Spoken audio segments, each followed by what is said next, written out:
नमस्कार, स्वागत है अहाँ सबके जीडीटी एजुकेशन में। आज क्लास में अहाँ सब पढ़े वाला छी मैथिली गद्य खंडक अध्याय 8 जेकर शीर्षक अछि क्रैक। जिनकर रचनाकार अछि उमाकांत जी। क्रैक बड़ा बढ़िया जबरदस्त कहानी अछि कि एकटा मनुष्य के साधारण टेम्पो चालक के सोच एतेक बढ़िया रहैत अछि।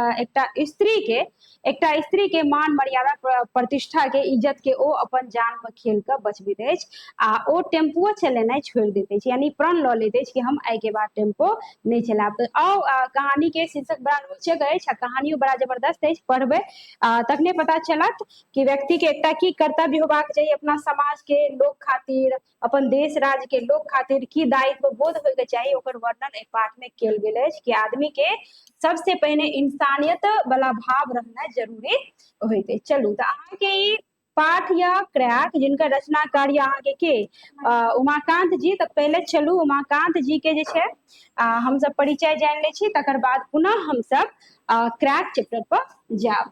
तो बताओ उमाकांत जी जे कि क्रैक के की अछि रचनाकार, कहानीकार, कथाकार। तो उमाकांत मैथिली का यशस्वी रचनाकार छै, यशस्वी रचनाकार जिनकर यश प्रतिष्ठा हर जगह पसरल अछि। कहिए कि हिनक जन्म मधुबनी जिलाक ढंगा हरिपुर गाम में कतऽ भेल छै।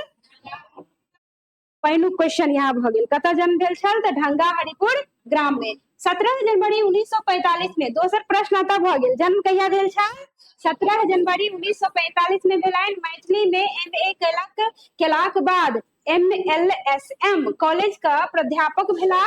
सीताक चरित पर पीएचडी, कथी पर पीएचडी, सीताक चरित पर पीएचडी केलनि। आ ओहि के बाद कहिए कि ओही कॉलेज में मैथिली का विभाग अध्यक्ष पद से सेवा निवृत्त भ आब पूर्णतः साहित्य रचना में दत्ताचित अछि, यानी पूर्णतः साहित्य रचना में अपन ध्यान दऽ देने अछि। के दऽ देने अछि?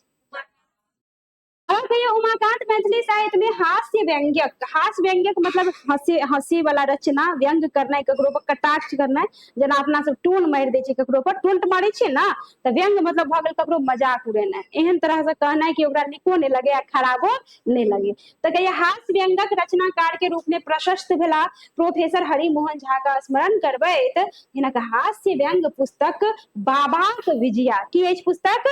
बाबाक विजया हास्य व्यंग पुस्तक अछि, जे पढ़बै तऽ यानी व्यंग कयल गेल अछि किनको पर, एक विजया रहे विधाक महत्वपूर्ण कृति अछि। आ हिनक कथा संग्रह यथार्थ, हिनक कथा संग्रह यथार्थ, एहिमे यथार्थ अछि, किताब में यथार्थ अछि, ठीक छै। तो यथार्थ यथार्थ दुनू याद रखब, कुछो दुनू में से आबि सकैया। तो कहिए यथार्थ तथा नाटक सीता, नाटक की अछि? सीता। कहिए बेस चर्चित भेल, कहिए अपन नाम का वार्षिक स्मारिका 20 वर्ष धरि संपादन कयने छथि। कते वर्ष धरि? 20 वर्ष धरि संपादन के मतलब बुझे छै ना कि कोनो कथा के की करैया, कोनो कथा के मान ली प्रकाशित होय से पहले पहले ओकर देखैया, पढ़ैया कि की चीज हमरा एमे रखे के छै, नहीं रखे के छै, हर चीज के निरीक्षण परीक्षण क के तब वो अपना से समझ बुझ के उ चीज लिखते, ते के बाद प्रकाशित होते छै, एकरा कहिए संपादन करना। तो कहिया कि अर्पण नामक वार्षिक स्मारिका 20 वर्ष धरि संपादन कयने छथि। अन्य स्मारिका तथा पत्रिका सेहो ई संपादन केलनि अछि। हिनक निबंध संग्रह अपन बात समाचार पत्र में प्रकाशित स्तंभ लेखन का पुस्तकार रूप थी। आगे प्रस्तुत कथा आरंभ पत्रिका से लेल गेल अछि, यानी जे क्रैक कथा या कोन पत्रिका से?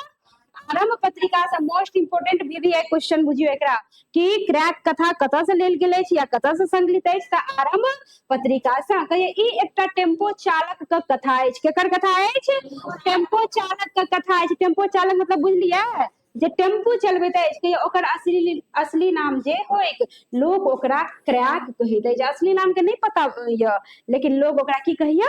क्रैक। कहिए कि ओ अपनहु एही नाम के स्वीकार क लेने छल, यानी ओ क्रैके नाम के स्वीकार क लेने छल, सब ओकरा क्रैके कहै छल।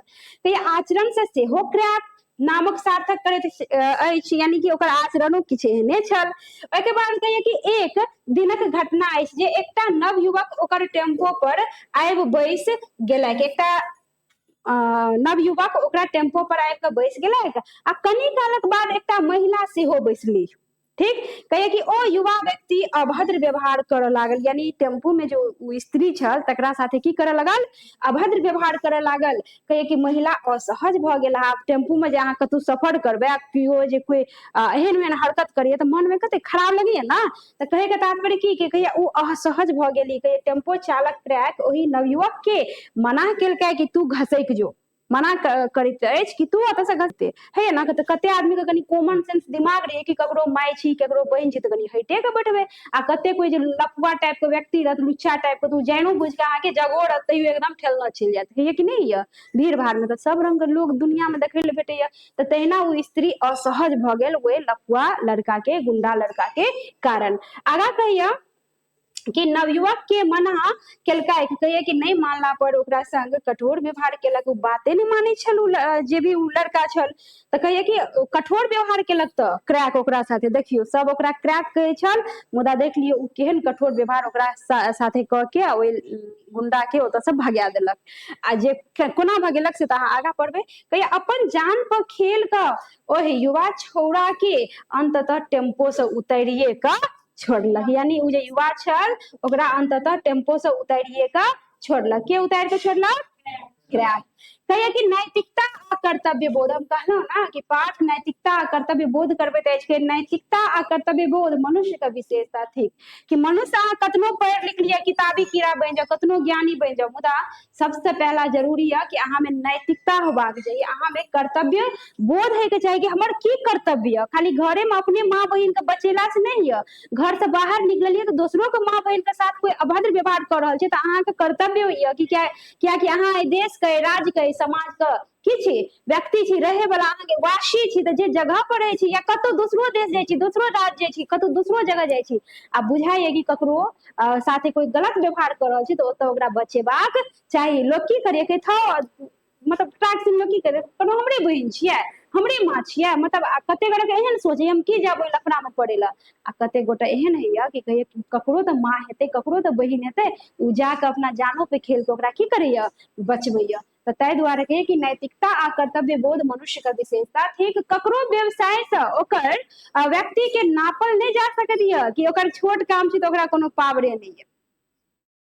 सब आदमी के अपने आप में की होइया, पावर है, चाहे कतनो छोट है चाहे कतनो नमहर है। कहिया कि ई कथा व्यक्ति के मानवीय चेतना के एकटा ठोस उदाहरण प्रस्तुत करैत अछि। व्यक्ति के कथी का चेतना के, व्यक्ति के कथी का चेतना के ठोस उदाहरण प्रस्तुत करैत अछि। तऽ एतने तक अहाँ के परिचय छल। आ ई भऽ गेल अहाँ के कथी क्रेक कथा। तऽ देखै छियै कि क्रेक कथा में की बात अछि, की कहानी अछि। कहिया साफे बता अछि, साफे किया बता अछि, हरदम दांत चियारने आ बत्तीसी देखबै। दांत हरदम केना चियारने, हाँ एना चियारने बत्तीसी देखबैत रहैया, हैं करैत रहैया। के कहैत रहैया? कहिए कि झुमैत गीत गबैत चलबैत रहैया टेम्पो। गीत गबैत झुमैत अपना धुन में की चलबैत रहैया, टेम्पो। तेहन तेहन अक्कट बात करैत रहैया पैसेंजर सब का संग जे सबके हंसा दैये। एहन एहन बात करत ना कि केहनो आदमी के मूड खराब है एकदम हंसी आबि जाइए, यानी हंसऽ लागे, एहन एहन अकट्ठल बात करत। कहिए कि अनेरो दोसर टेम्पो ड्राइवर सब चलते में अकट्ठपना कऽ दैये, मतलब एहन खचरपनी कऽ दैये ना कि हंसऽ लगैया। हंसो ड्राइवर तऽ हंस दैये, किंतु पिताह प्रवृत्ति के ड्राइवर तामसे गारि पढ़ऽ लगैत अछि। सब आदमी तऽ नीके नहीं होइया, तामसो चढ़ैया ककरो ककरो तऽ गाइरे पढ़ऽ लगैया कि ई खच्चरबा जे अछि ने, ई बदमशवा क्रैक एकदमे क्रैक अछि, तो गाइर पढ़ऽ लगिए हुनका। ठीक। कहिए कि बेसी टेम्पो वाला एकरा क्रैक कहै छै। कथी कहै छै? क्रैक। ते आब एकर नामे क्रैक भऽ गेल। की नाम भऽ गेल? क्रैक। कहिए कि क्रैक तऽ अछि मुदा कोनो बात के आमे खीरखा नहीं। देखिए ओकरा लोग क्रैक कहैया मुदा ओकरा कोनो बात का आइन पाइन नहीं है, ककरो बात के की नहीं रखैया, आइन पाइन नहीं रखैया। अगर कहिए कि टेम्पो चालक अछि, नाम नहीं बुझल अछि, मान लिया जे ओकर नाम क्रेक भेल, मान लिया जे ओकर नाम की भऽ गेल, क्रेक। कियाकि सब जखन क्रैक कहि कऽ संबोधित करै छै तऽ हमरा अहाँ के क्रैक कहबा में कोन हर्ज यऽ। सब क्रैक कहिए तऽ लेखक कहिए कि हमहूँ सब क्रैके कहि देबै, की दिक्कत छै। हमरा प्रसन्नता हैया ओकर टेम्पो पर चढ़ला तऽ डेरा आ कॉलेजक दूरी 3 किलोमीटर, कते किलोमीटर? 3 किलोमीटर। लेखक की बात कहि रहल यऽ, ओसँ ऊपरे हैत कम ने तो आवाजाही में सहारा वह अछि, यानी लेखक के घर से लके आ कॉलेज तक जाए आवे में के सहारा बनैत अछि? ट्रैक। कहिए कि छुट्टियो दिन जब मैथिली के कोनो बैसार, कवि सम्मेलन अथवा साहित्यिक गोष्ठी भेल होइया तऽ बेसी दरभंगे में तऽ जेबाक भेल तऽ टेम्पो शरणमक अतिरिक्त दोसर चारा नहीं, यानी टेम्पुए से हुनका मान लिय साहित्य गोष्ठी भेल, कवि सम्मेलन भेल, कियाकि राइटर छल तऽ कहिए कि ओतऽ जाय ले रहिए तऽ हमरा मतलब टेम्पुए के सहारा लेबऽ पड़ैया, टेम्पुए शरण में आबऽ पड़ैया कि रिक्शा से जायब से साधन से आर्थिक दृष्टि अछि नहीं के तखन तऽ टेम्पुए सबसे पैघ साधन कॉलेज के जेबाक एबाक क्रम में अधिक काल एक ने एक पीठ क्रैक पकड़ा जाते अछि, यानी ओ जे जाय लगिए ना घर से कॉलेज तो एक ने एक पीठ, चाहे जाइत कला चाहे आबैत कला, क्रैक हुनका से की भ जाइए? टकराइए टा जाइए। तो कहे कि हमरा ओ बड़ निक लगैया, लेखक के की लगैया? बड़ नीक।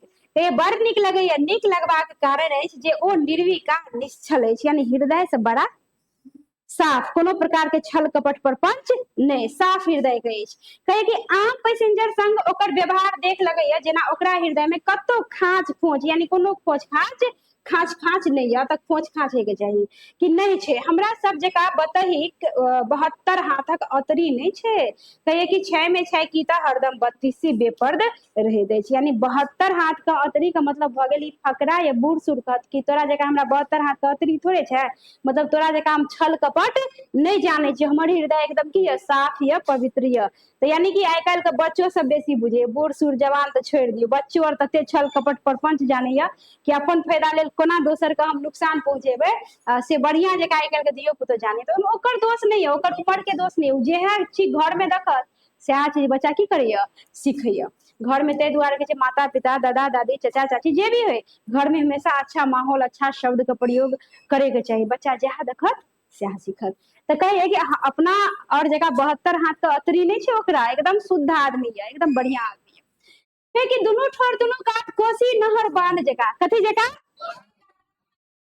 हंसी के धारा के समेटने मुंहक तेहने आकृति छै जे देखते ठोर पर मुस्की छिड़िया जाइत अछि, यानी कते गोरे भैया ना मुंह तेहन रहत ना कि देखे के हंसी लागे लगे, नहीं लगे मतलब कते गोरे के मुंह एहन है कि ओकरा देखबे देखते मात्र की लगे लागैया हंसी, तो ओकरो मुंह तेहने छल। फेर टेम्पो चलबैत गर्दन स्वर में जह फुरा गेल सएह गबैत मस्ती में चलैत रहिया, जहाँ पैसेंजर देखलक रुकल आओ सर, यानी जहाँ मनिया सएह गाबै अपन टेम्पो चलबै अपना धुन में, आ जहाँ कोनो पैसेंजर के देखलक तो गाड़ी रोका देत कि आओ सर आओ सर कह के गाड़ी पर चढ़ा लेलक आ विदा भ गेल। एकटा और खूबी छै ओकरा में कि खूबी की है कि ओ समदर्शी है, मतलब ककरो में भेदभाव नहीं करैया।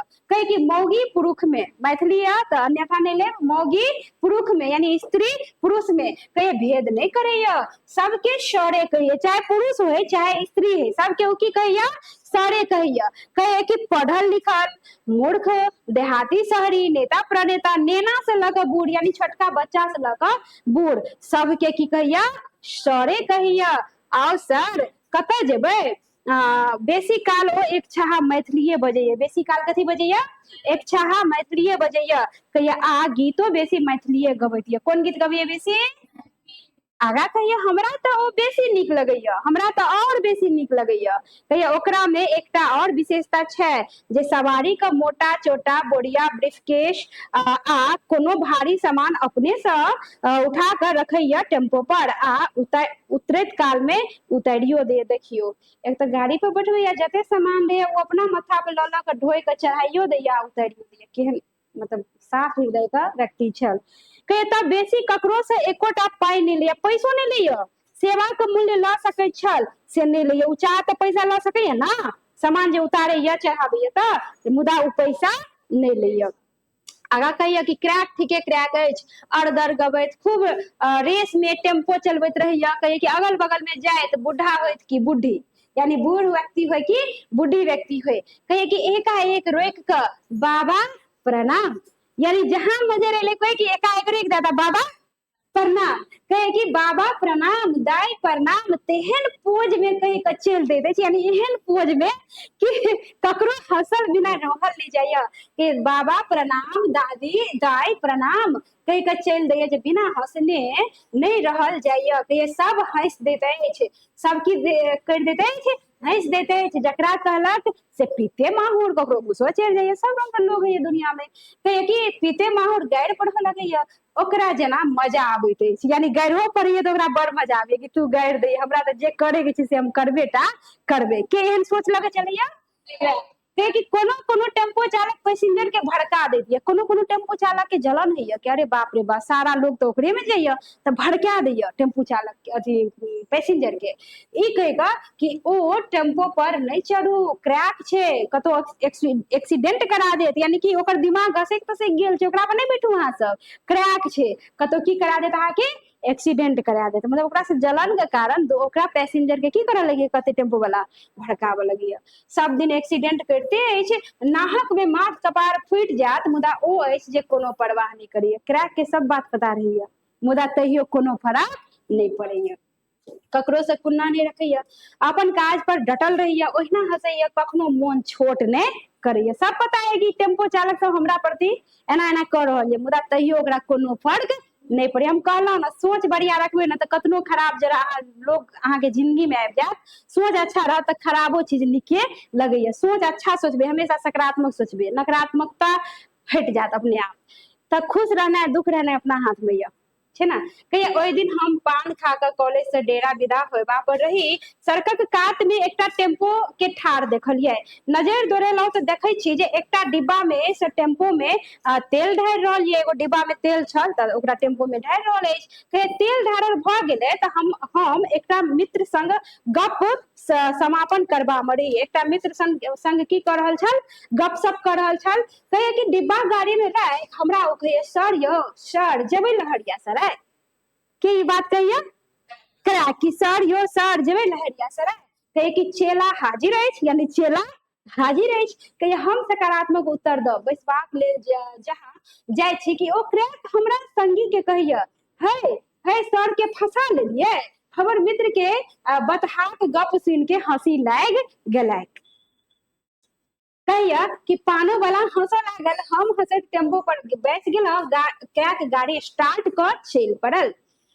अहो एतऽ गाड़ी लगोने छल हम पूछि देलियनि तऽ साफ भ गेलै सर कहे कि तेल साफ भ गेलै सर एतही कात में लगा देलिए डिब्बा लेलहुँ पेट्रोल टंकी गेलहुँ तेल आनि कऽ खोराकी द चला परदेसी सर यानी तेल सट गेल रहे गाड़ी में ताहि दुआरे तो लगेने छलिए तेल आनलहुँ ओहिमे देलहुँ आ फिर कहिए चला परदेसी सर यानी अपना काम में चल देलहुँ के बिना खाना खोराकी के मनुखो तक काज नहीं कर सकैया कते नीक बात कहिए कि ई तऽ गाड़ी छै और कियाक नहीं सर कहिए आह छै है कि पेटे लेल तऽ दुनिया हरानी या कि नहीं है तो कहिए पेटे लेल दुनिया किया हरानी है कहिए अतेक गप होते अछि कि सड़कक खाद में जर्किंग भेल जर्किंग बुझे छै ना गड्ढा सब के जर्किंग भेल जे मुँहे भरे खसऽ लगलो गाड़ी चलल तो जना बुझल कि मुँहे भरे खसि जाब मुदा बचि गेलहुँ एहन कतौ सड़क होई सड़क के आ खाद में गुट्ठा सोहारने देखने छलहुँ गुंडा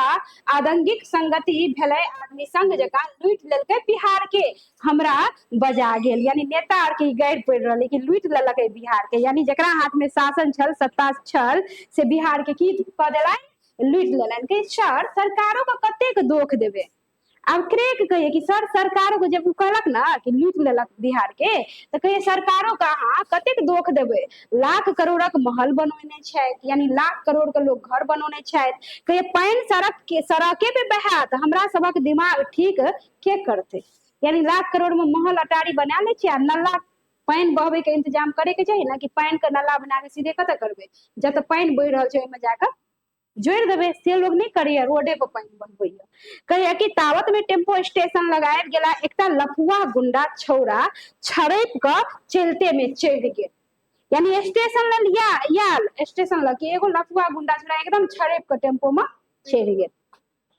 आ टेम्पो चालक कात में बैस गेला करीब 200 डेग आगू टेम्पो बढ़ल कि एगो पूर्ण यौवना नायिका 200 डेग बरह की एगो नायिका जे जवान छल 20-25 वर्ष के, कहे कि टेम्पो रोकलक, ओ चढ़ गेली। 3 सिट्टा पर एक कात हम, दोसर कात ओ महिला, यानी एक साइड छल लेखक, दोसर साइड छल महिला, बीच में जगह खाली छल। 3 सिट्टा यानी एक तीने गो आदमी एक सीट पर बैठ सकैया। कहे कि सूर्यवगर मुंह का काट छाट, आप देखियो लेखक महोदय कते बढ़िया ढंग से उनकर वर्णन केने अछि उनकर सुंदरता के। कहे कि सूर्यवगर यानी सुंदर, मुंह का काट छाट, गहुमिया गोराय, गोर में केहन गोर छल, गहुमिया, हमरा अहाँ जगह अंग्रेजबा जगह ने, विदेशिया जगह ने, अपना और जगह गहुमिया गोराय। कहिया सोटल पोछल पाछल बाई, यानी बाइयो एकदम एकदम उजर धबधब पोछल पाछल।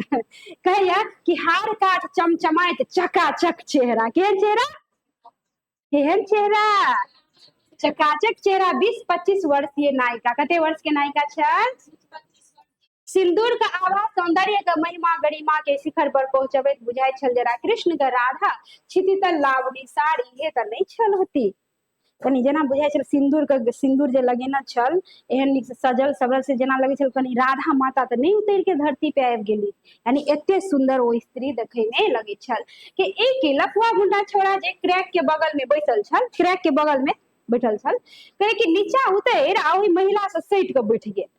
देखियो की केलक, सटि के बैठ गेल, कहिए कि बैस गेल। ओकर चाल प्रकृति देखते युवती का सौंदर्य पर मेघक कारी सियाह टिकरी आबि के घेर लेलकै। हंसैत आकृति पर आदंक का सियाह पसरि गेल, यानी हंसैत हुआ चेहरा, हंसैत चेहरा एकदम की भ गेल, मलिन भ गेल। डर भ गेल महिला के कि ओतऽ आगे में बैठल छल तऽ हमरा पाछा आबि के किया बैठ गेल, बैठल से बैठल और एकदम देहे में सटल जाय छल। तो सब रंग के लोग ये दुनिया में, इन्हें बुझे कि ककरो माँ बहिन या एना नहीं होबाक चाही। कहिया कि हम छने में ई की देख रहल छी, बुझायल जेना युवती के आंख अपन रक्षा के याचना कर रहल है, यानी युवती बजे नहीं है लेकिन आंख से हाव भाव से नहीं पता चले कि उ जेना याचना कर रहल है कि हमरा कोई रक्षा करू। कहे टेम्पो चालक आंख लाल, टेम्पो चालक के आंख की भ गेल लाल, उ देख रहल छल, आगे में शीशा लगल रही है ना। कहे कि खिसियात बाजल, उतरो यहाँ से, उतरते हो या नहीं, कहैत रोक देलक टेम्पो के, बंद क देलक, यानी एते कहैत उ टेम्पो के रोक देलक, बंद क देलक। ठीक, कहे कोनो प्रभाव नहीं, यानी वही लड़का पे कोनो प्रभाव नहीं। कहे अड़ क अकड़ के बैसल रहल ओ गुंडवा, एकदम अड़ के, ढीठ आदमी ढीठे होइए ना, कोनो शरम तो होइत नहीं छै, कहे एकदम अड़ के बैस गेल।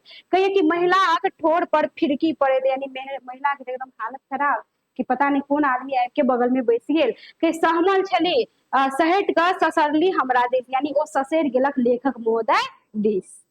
ठीक छै। अब कहिया कि ओही गुंडवाक प्रवृत्ति देख हमरो ठंडाइल खून में सनसनाहट होवे लागल। बूढ़ सूढ़ व्यक्ति छल, कहे हमरो ई ठंडेला खून में कनी गर्मी आबि गेल, हमरो मन भेल कि गुंडा के दिए 2-4 फाइट ध।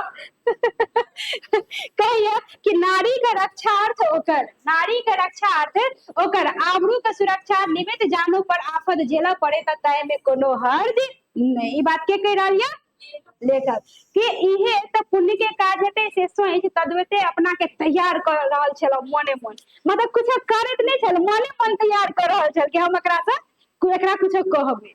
जाओ आदमी, मतलब कुछ भ जेते तब कुछ कहबे, कि पहले लोग सावधानी बरते छे कि तू की चाहे छ, भर आदमी का काज हो तो तुरंत उतर जो, नहीं तो आई जे ने से भ जेतो। के ई बात कहलक, क्रैकी उतर जो चुपचाप, भल आदमी के काम छो, नहीं तो जे ने से भ जेतो। के बैसाख मासक तप्त किरण से तरसित लोक कियाक बहराइत अनेरो सुनसान जका, एकदम गर्मी महीना छल, सुनसान रोड, गर्मी से औल बल मोन, घमायल शरीर, तय पर से सूर्यक प्रचंड धाई, एकदम रौद एकदम बड़े पूरा तेज रौद के अक्कच भेल मोन। तखन ई घटना एकटा विचित्र सन स्थिति उत्पन्न क देलक। तखने एहन स्थिति में एगो घटना घटल। कहे कि नहीं उतरोगे तुम, दिखा दे क्या होता है लफुआ गर्दी का मजा। ये बात के कहलक क्रैक, कि नहीं उतरोगे तुम, दिखा दे क्या होता है लफुआ गर्दी का मजा, मतलब ओकरा तामस चढ़ गेल। कहे कि गुंडवा ओतऽ से उतर क्रैक चालक के बगल में बैस गेल, आब ओहि महिला लग से उठि गेल आ क्रैक चालक लग चलि गेल आ कहे कान में किछु फुसफुसा के कहलकै, कान में कुछो कहऽ लागल। कते ढीठ आदमी छल। कहे कि टेम्पो वाला एके ठाम नकारात्मक मूड़ी डोलबैत रहल। ओही काल में म्यूजियम का गेट लग 8-9 गोटे बाहर आबि सड़कक काते में बतियाए लागल। कहे टेम्पो चालक क्रैक का साहस बढ़ला, तमिक के बाजल, हम नहीं जेबे तो हमरा गाड़ी पर से उतरे छे कि नहीं, यानी कान में कुछ कहला कि मतलब कतौ टेम्पो हम जतऽ कहियो ततऽ ल चल। टेम्पो वाला सीधे की कहला, नहीं गुंडा छल, चाहे चल हम जे कहै छु से कर, तो कहलक कि नहीं। आ ताबे आगा बढ़ल तो आगा देखिए म्यूजियम का गेट ला 8-9 आदमी है, तो ओकरा कनी हिम्मत बढ़ल, क्या कि पाछा में तो सुनसान रास्ता छल, तो असगरे की कऽ ले। तो लोग के देखलक तो कनी हिम्मत बनल, तो कहैया कि तो हमरा गाड़ी पर से उतरे छे कि नहीं उतरे छे, ओकरा फेरो डांटैया। हल्ला गुल्ला करोगे तो समझ लेना टेम्पो सहित तुमको गायब कर देंगे। ये बात क्या कहिया, गुंडा कहे कि हल्ला गुल्ला करोगे ना तो समझ लेना टेम्पो सहित तुमको हम क्या कर देंगे, गायब कर देंगे। कहता है तोरा जे करवाक हो से कह लिया, हम बुझ लेबे अखन तो गाड़ी से उतरे छ कि करियो हल्ला, दौड़ा जाओ लोग सब। कहे तोरा जे करे के तो से तू कह लिया, देख लेबे हम बाद में, हल्ला करिए दौड़ा जाओ लोग सब। क्या हल्ला करिए, क्रैक कहिए। ओ गुमरे तो चुप्पी सदने भागल, यानी बुझा गेल कि लोग अरे हमरा पकड़ के टांग हाथ हड्डी पसली तोड़ दे, तो उतरल और चुपचाप गुम एकदम गुमरैते भागल के। मुदा ओकर चुप्पी आ आंख के मुद्रा चेतौनी द रहल मतलब चेतौनी द के गेल, यानी क्रैक के चेतावनी द रहल छल कि बेटा तोरा हम छोड़बो त नया क्रैको तो कम नहीं छल। कहे टेम्पो चालक क्रैक के बुझल के जना बड़का संकट से उबरल, टेम्पो चालक क्रैक के बुझल कि आब जना संकट हमरा माथा पर से हट गेल। अब आगा कहे गाड़ी फिर स्टार्ट केलक आ चल दलक लहरिया सराय दिस। हम ओकर बहादुरी के धन्यवाद देव लगलो, कहे ओ हमर प्रशंसा के लोकैत कह लागल, यानी मने मन लेखक महोदय उनका धन्यवाद देव लगल कि कतेक बहादुर व्यक्ति है। सर हम दोसरा के माय बहन के अपन माय बहन नहीं बुझबे तो कतेक काल टिक सकबे, ये बात के कहिए। दोसरा के इज्जत के लऽ चलबै तो ओकरा रक्षा में प्राणे चल जेते तो परवाह नहीं, यानी हमरा गाड़ी में जे पैसेंजर बैठे है तो दोसर के इज्जत छे, आ हमरा लग बैसले तो हमर इज्जत छे, तो हमर कर्तव्य छे कि हम ओकरा की करिए, बचाविए। के क्रैकक उत्तर सुइन दायित्व आ कर्तव्य बोध के आगू हम तो बौना बन गेलौं। मतलब लेखक के बुझाल कि हम एते पढ़ल लिखल व्यक्ति हम कुछो नहीं केलौं, और मूर्ख अंगूठा छाप देखियो कते बड़का बात कह देलक आ केहन सुंदर सोचे। ओकरा तो बुझाई छल ओकरा आगे हम कुछो नहीं छी, यानी एते पढ़ो लिख के हम कुछो नहीं छी, बौना छी, कनिएटा व्यक्ति छी। ओकरा मन में ई भाव आबि गेल, ककरा मन में, जी लेखक के मन में ई भाव आबि गेल। कहिया अजस्त्र स्नेह सागर उमड़ आयल ओकरा प्रति, यानी एकदम प्रेम का सागर उमड़ आयल ओहि क्रैक के प्रति लेखक के हृदय में। कहे कि वही महिला का सुखायल ठोर पर कनी लालिमा फरिच होबा लागल, यानी कि महिला के चेहरा पर कनी हंसी आयल।